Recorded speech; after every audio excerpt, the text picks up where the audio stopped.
अस्सलाम वालेकुम फ्रेंड्स, कैसे हैं आप सब। आज हम न्यू वीडियो के साथ हाजिर हैं जिसमें आज हम पढ़ेंगे इनहेरिटेंस के बारे में। जो 10 क्लास का बायोलॉजी का चैप्टर इनहेरिटेंस, इसका हम लेक्चर फर्स्ट स्टार्ट करने जा रहे हैं। हम इंट्रोडक्शन करेंगे इनहेरिटेंस के बारे में, यानी इनहेरिटेंस विरासत क्या है। देखें, इसका एक मिसाल के ज़रिए हम आसानी से समझ सकते हैं। जो एक वालिदैन होते हैं, जो अपने ये जो औलाद होती है वो अपने पेरेंट्स की खसूसियात किस तरह से वसूल करती है, या फिर जो बायोलॉजिस्ट होते हैं, जो पहले बायोलॉजिस्ट होते थे, वो उनके दिमाग में एक ख्याल था कि जो ऑफ स्प्रिंग होती है, जो औलाद होती है, वो अपने वालिदैन की खसूसियात किस तरह से अपने अंदर इनहेल कर लेती हैं। यानी तो उनके दिमाग में ये ख्याल आया, वालिदैन और बच्चों के दरमियान कोई विरासती राब्ता मौजूद है। अभी आज हम इस विरासती राब्ते को पढ़ेंगे। क्या है विरासती राब्ता? इनहेरिटेंस का मतलब क्या है? देखिए, विरासत पेरेंट्स टू ऑफ स्प्रिंग में करैक्टर का मुंतकिल होना, खसूसियात का मुंतकिल होना, जीन्स का मुंतकिल होना। वो खसूसियात क्या है, वो राब्ता क्या है? वो जीन्स से, पेरेंट्स से ऑफ स्प्रिंग, वालिदैन से औलाद की तरफ जो मुंतकिल होती हैं खसूसियात, वो जीन्स होती हैं। क्या होती हैं? जीन्स होती हैं। वो राब्ता आज हमने पढ़ लिया, वो जीन्स है। और जिसकी वजह से हमें जो मतलब पेरेंट्स की जो खसूसियात होती हैं ऑफ स्प्रिंग औलाद में नज़र आती हैं। एक तरह की बहुत सारी खसूसियात हो सकती हैं जो पेरेंट्स की औलाद के अंदर नज़र आती हैं विरासती राब्ते के अंदर। ठीक है, अब हम देखते हैं कि ये जीन्स है, ये जीन्स किस चीज़ के बने होते हैं। देखिए, जो जीन्स होते हैं ये हम कह सकते हैं कि पार्ट ऑफ डीएनए का एक स्पेसिफिक पार्ट होता है। ये जीन्स एक स्पेसिफिक पार्ट होते हैं, जो डीएनए के एक स्पेसिफिक पार्ट होते हैं। और जो जीन्स को जो मुंतकिल करता है, यानी जीन्स को जो लेके जाने वाला जो मीडियम होता है एक सेल से दूसरे सेल्स में, या हम कह सकते हैं पेरेंट्स से ऑफ स्प्रिंग में किसके ज़रिए जाते हैं? मीडियम कौन होता है? वो क्रोमोसोम्स होता है। जीन्स को जो मुंतकिल करता है वो क्रोमोसोम्स होता है। लेकिन अब हम देखते हैं क्रोमोसोम्स की चीज़ के बने होते हैं। क्रोमोसोम्स डीएनए और प्रोटीन के बने होते हैं। प्रोटीन भी कौन सा होगा? हिस्टोन प्रोटीन होगा। ठीक है, हमने देखें इनहेरिटेंस के बारे में पढ़ा। Inheritance parents to offspring, genes मुंतकिल होते हैं। ठीक है, जीन्स मुंतकिल होते हैं। फिर जीन्स क्या चीज़ है? जीन्स पार्ट ऑफ डीएनए है। डीएनए का एक स्पेसिफिक पार्ट होता है ये। और जो इसको लेके जाने वाला जो मीडियम होता है, डीएनए जीन्स को लेके जाने वाला जो मीडियम होता है वो क्रोमोसोम्स होता है। और क्रोमोसोम्स किस चीज़ के बने होते हैं? क्रोमोसोम डीएनए प्लस प्रोटीन के बने होते हैं। प्रोटीन कौन सा होगा? हिस्टोन प्रोटीन होगा। ये नाम आपने याद रख लेना है, ये पेपर के हवाले से, एमसीक्यू के हवाले से पूछा जाता है। ठीक है, इतनी बात आपको क्लियर होगी। अब हम कुछ बेसिक डेफिनेशन देखते हैं। जेनेटिक्स क्या है? Branch of biology deals genes and their role in inheritance. ये देखें, जेनेटिक्स ब्रांच है किसकी? बायोलॉजी की, जिसमें हम डील करते हैं, पढ़ते हैं, स्टडी करते हैं जीन्स के बारे में, स्टडी करते हैं। देखें कि their a role in inheritance, और इसका जो किरदार है वो इनहेरिटेंस के अंदर क्या है, इसका रोल है।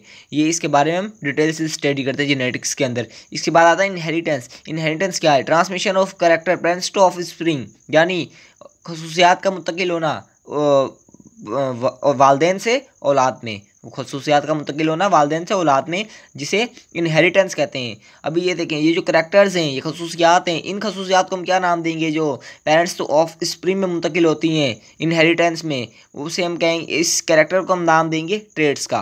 क्या नाम देंगे? ट्रेड्स का। ये नाम आपने याद रख लेने, ये एमसीक्यूज में पूछे जा सकते हैं।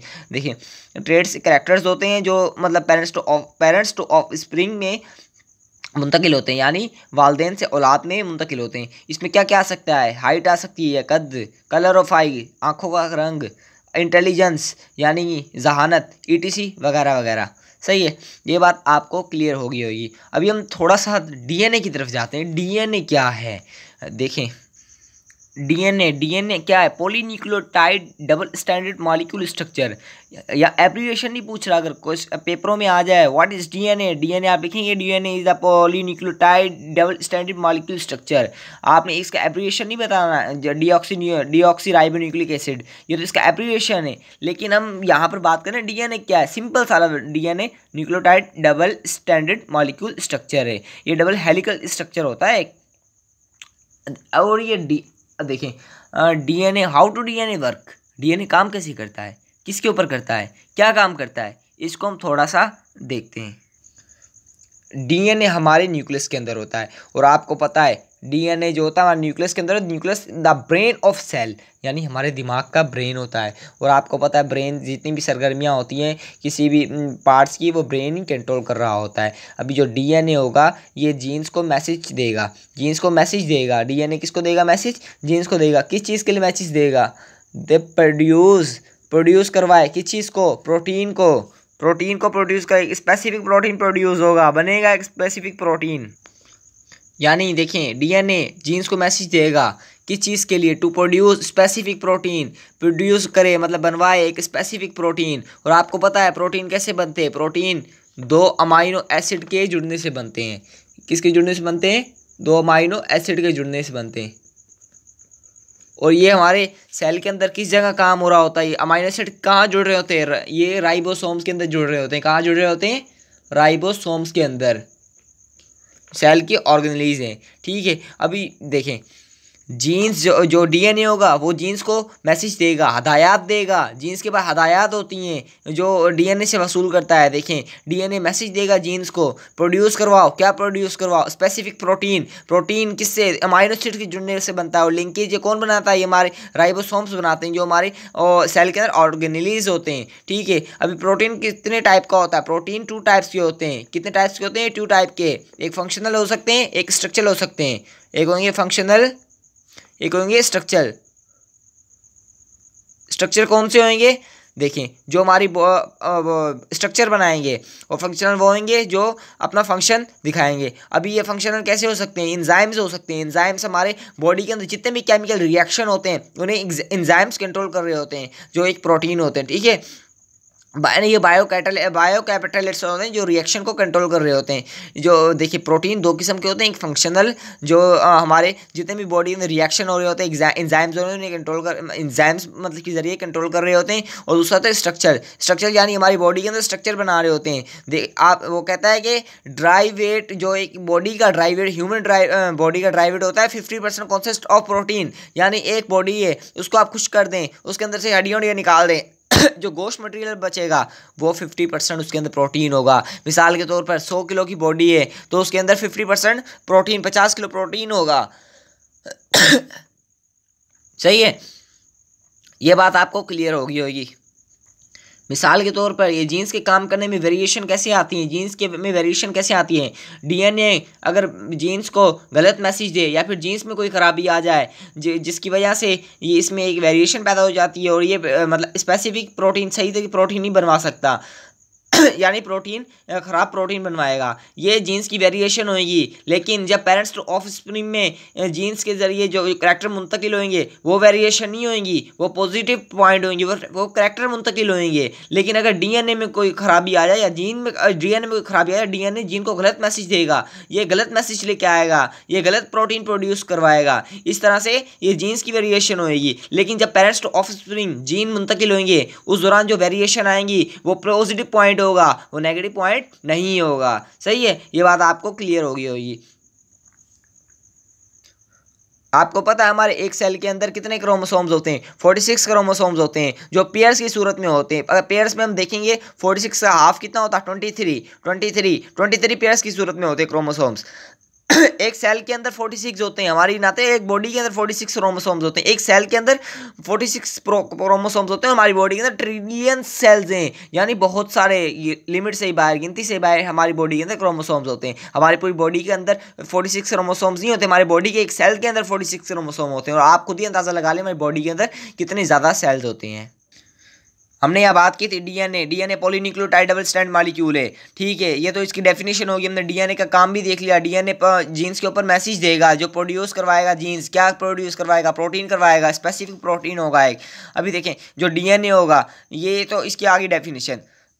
अभी ये जो पॉलीन्यूक्लियोटाइड है, ये पहले हम पोली का मतलब होता है बहुत सारे, मैनी। और न्यूक्लियोटाइड, इस चीज़ को हमारा समझना बहुत ज़्यादा लाजमी है। न्यूक्लियोटाइड क्या चीज़ है? देखिए न्यूक्लियोटाइड क्या है। न्यूक्लियोटाइड में 3 कंपोनेंट्स होते हैं। यहाँ पे देखें पोली मतलब डीएनए में तो बहुत सारे न्यूक्लियोटाइड होंगे, लेकिन हम पहले देखते हैं एक न्यूक्लियोटाइड में क्या क्या चीज़ होते हैं। एक न्यूक्लियोटाइड के 3 कंपोनेंट्स होते हैं। उसमें एक नाइट्रोजीनियस बेस होती है, 5 कार्बन शुगर्स मॉलिक्यूल्स होते हैं जिसे हम राइबोस कहते हैं। तीसरे नंबर पर आते हैं फास्फेट ग्रुप, और इसमें फास्फेट ग्रुप होता है, ठीक है। अभी देखें nitrogenous base 5 carbon sugar molecule जिसे हम राइबोस कहते हैं, और फास्फेट ग्रुप इस न्यूक्लियोटाइड में मौजूद होता है। लेकिन देखिए यहाँ पर जो हमारा डीएनए, इसमें पोली मतलब बहुत सारे, यानी ये 3 होंगे लेकिन एक तादाद में नहीं, पोली में बहुत सारे ये होंगे, बॉन्ड्स की सूरत में जुड़े होंगे आपस में, जो डीएनए को बनाएंगे।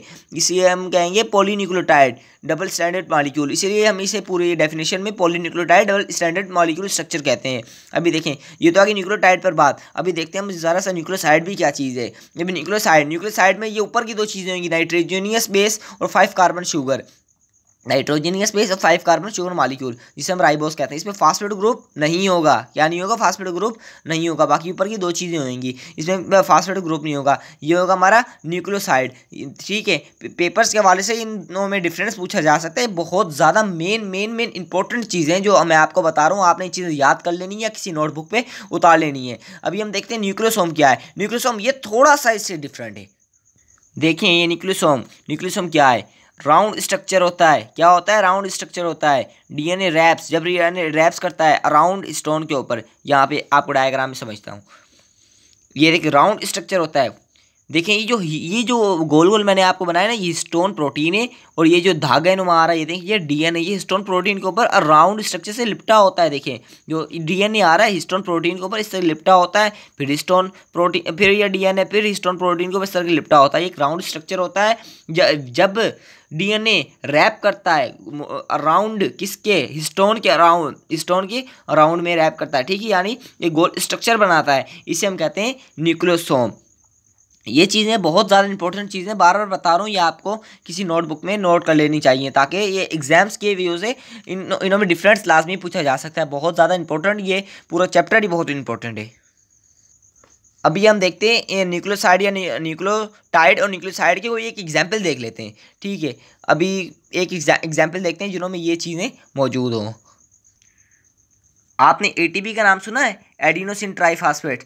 देखें ये आ गया एटीपी, एडिनोसिन ट्राईफॉस्फेट। नाम पे गौर करें, एडिनोसिन ट्राईफॉस्फेट, इन्हें सेपरेट करके देखिए, एडिनोसिन ट्राईफॉस्फेट। फास्फेट किसको शो कर रहा है, फास्फेट ग्रुप को, ट्राई तीन फास्फेट ग्रुप, एडिनोसिन। देखें एडिनोसिन, ये एडिनोसिन की अगर हम बात करेंगे, इसमें एक होगी नाइट्रोजीनियस बेस, एक होएगा 5 कार्बन शुगर मॉलिक्यूल जिसे हम राइबोस कहेंगे। अगर हम प्लस फास्फेट लगा देंगे तो ये हमारा बन जाएगा न्यूक्लियोटाइड। न्यूक्लियोटाइड में कितनी चीज़ें होती हैं, 3 चीज़ें होती हैं, एक nitrogenous base, 5 carbon sugar molecule जिसे हम राइबोस कहते हैं, और फास्फेट ग्रुप। अगर ये पूरे की बात करें हम, तो एटीपी की बात करें, ये होएगा हमारा न्यूक्लियोटाइड। अगर न्यूक्लियोसाइड की बात करें तो सिर्फ एडिनोसिन हम बात करेंगे। देखें ये देखें न्यूक्लियोटाइड में कितनी चीज़ें थी, nitrogen base, 5 carbon sugar molecule जिसे हम राइबोस कहते थे, और फास्फेट ग्रुप। लेकिन जो न्यूक्लियोसाइड था उसके अंदर फास्फेट ग्रुप नहीं था, सिर्फ ऊपर वाली 2 चीज़ें थी, ये ऊपर वाली 2 चीज़ें थी, ठीक है।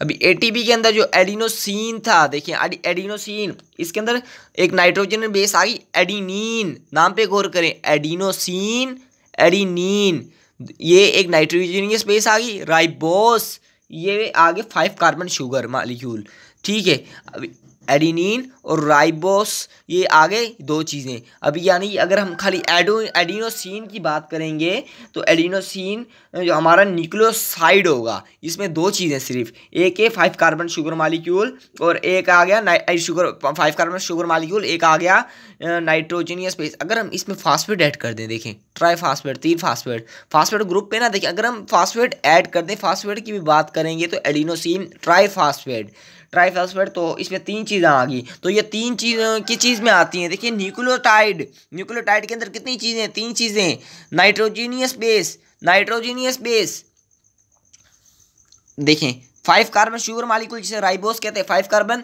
शुगर मॉलिक्यूल राइबोस कहते हैं। लेकिन इसके अंदर फास्फेट भी जब ऐड हो जाएगा, फास्फेट ग्रुप, देखें फास्फेट ग्रुप, तो ये क्या होएगा, ये न्यूक्लियोटाइड होगा। अगर खाली 2 चीज़ों की हम बात करेंगे, एडिनोसिन बात पे करके एडिनोसिन की अगर बात करेंगे तो इसके अंदर 2 चीज़ें होंगी, तो ये होगा न्यूक्लियोटाइड। ये बात आपको क्लियर होनी चाहिए। आई होप कि आपके लेक्चर में आपने बहुत कुछ सीखा होगा, और अगर आपको कोई भी चीज़ ना समझ में आ रही हो, कमेंट करके मुझसे पूछ सकते हैं। और मज़ीद अच्छी वीडियो देखने के लिए मेरे चैनल को सब्सक्राइब करें, मेरी वीडियो को लाइक करें और बेल आइकन को लाजमी प्रेस करें। इससे ये होगा कि मेरी जितनी भी वीडियोस आएंगी उसका नोटिफिकेशन सबसे पहले आपके पास पहुंचेगा। If you any question you can ask, welcome to comment section. Thank you, अल्लाह हाफिज़।